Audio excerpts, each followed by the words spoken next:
mà sau ngày 7 ngày đó mình test và mình vẫn positive nhưng mà cơ thể mình hết rồi thì mình phải test tiếp nữa. Yeah, nếu positive á, thì cái tiểu bang California recommend to continue quarantine for up to at least 10 days. Cứ nghe thêm 10 ngày nữa. Or 3 more days. To continue the quarantine is the recommendation.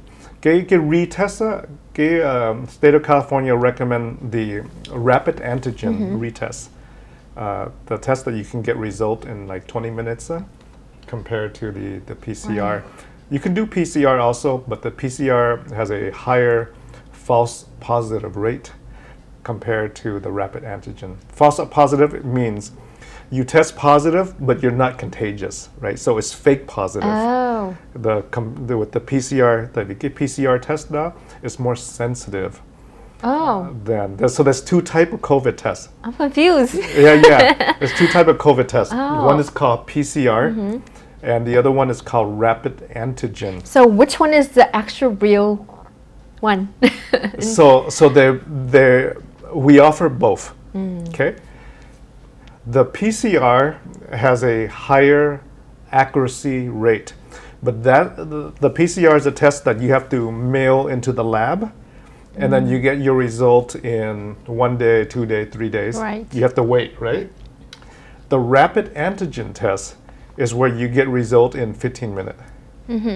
Right? Right. So there are different types of tests. So the PCR test is more accurate, but it actually also is very sensitive, where it can test positive, but the patient may not be contagious anymore because it's so accurate, right? So the rapid antigen is not as accurate as the PCR, but it actually tells you if you're contagious or not. I see. Yeah, that's kind of the overall difference that we see. So go ahead, translate that. Thì có hai loại test khác nhau, có cách thử COVID khác nhau là cái PCR test, rồi cái rapid test. Cái PCR thì phải chờ khoảng ít nhất là 1 ngày. Ít nhất là 1 ngày thì 1 tới 3 ngày, và cái rapid test thì chờ chỉ có 15-20 phút thôi là có kết quả liền. Thì cái nào mà accurate hơn, cái nào mà đúng hơn, thì cái rapid test thì sẽ nói cho mình là mình có thể truyền nhiễm. Mình có truyền cái bệnh đó được không? Mình có lây lan những người xung quanh mình được không? Và cái PCR test thì dù mình có positive nhưng mình không có lây người xung quanh mình, nó cũng có thể nói mình bị positive, thì cái đó là cái false positive. Đúng rồi. Có nghĩa là nếu như bây giờ mình test cái CP, I can't even say PCR, that one, test cái đó mà nó show positive, nhưng mà nếu mình lấy cái mà at home kits, the rapid test, or whatever, 15 minutes, mà nó hiện lên negative, vậy có nghĩa là cơ thể mình vẫn còn bị nhưng mà mình không truyền nhiễm cho người khác. Right. Negative, a negative test for a rapid antigen is a good negative test. The PCR is a more sensitive test to find the virus, to detect the virus. So there are possibilities where the rapid antigen may not catch it, and the PCR will catch it because it's more sensitive. But because it's so sensitive, it may catch very small little viruses that's not contagious. You know what I mean? That's the difference. Thì cái PCR test nó rất là chính xác.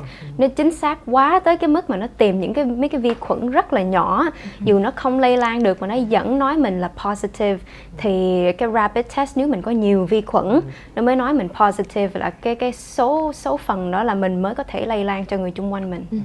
Bây giờ mình nói về những người mà đã bị hay là tình trạng mà đang bị, thì có những người rất là khỏe, không có bị gì nhiều, rồi có những người ho rất là mình sợ, ngồi kế bên mình sợ luôn. Rồi có những người sau khi đó họ bị rụng tóc, and different things. And bác sĩ ở đây có những cái symptoms nào mà mình nên để ý đến, là những người after having COVID, là những cái triệu chứng sau khi mình có COVID side effect. Yes, COVID cũng có một phần bệnh nhân mà sau COVID is over, cái virus is gone, mà cái side effects continue. We use the word long COVID is the term that we use. The other term we use is long hauler.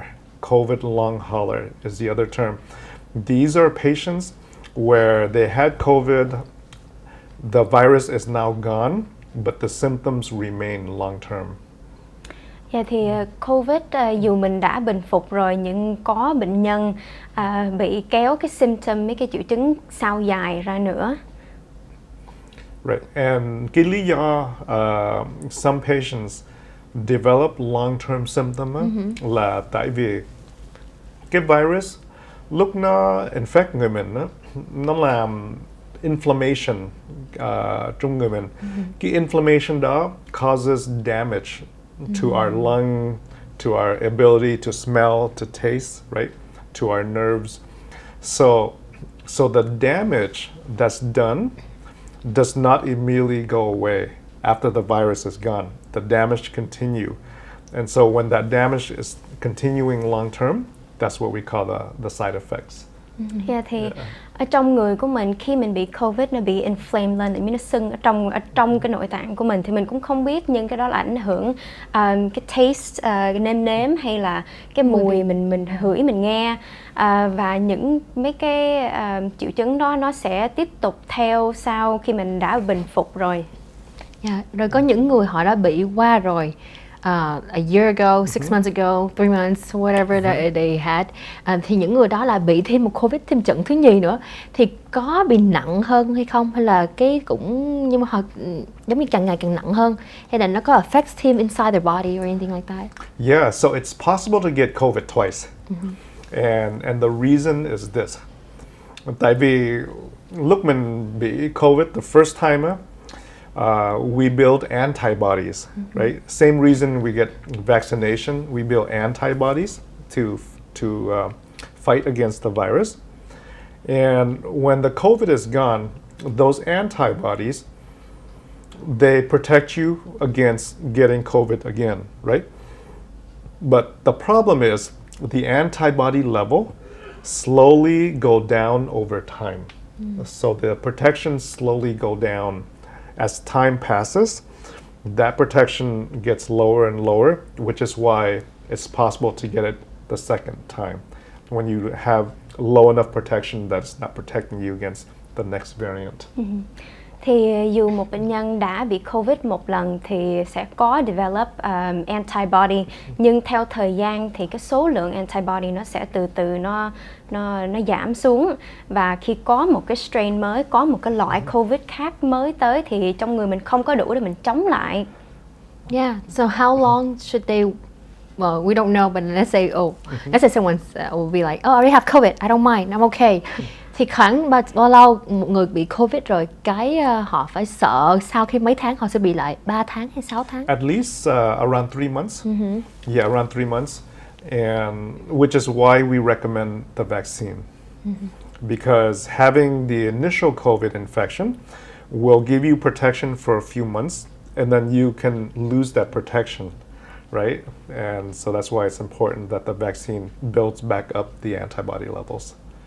Dạ thì khi ai mà bị COVID trong vòng 3 tháng sẽ có antibodies cũng khá cao trong người, nhưng sau đó thì từ từ cái số lượng đó nó thụt xuống, và cái lý do đó thì mình phải đi chích ngừa COVID.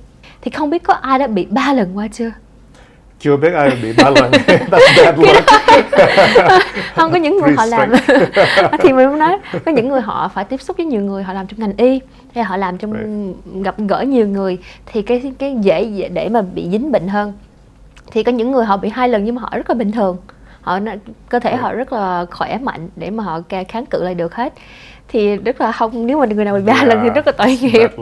Dạ.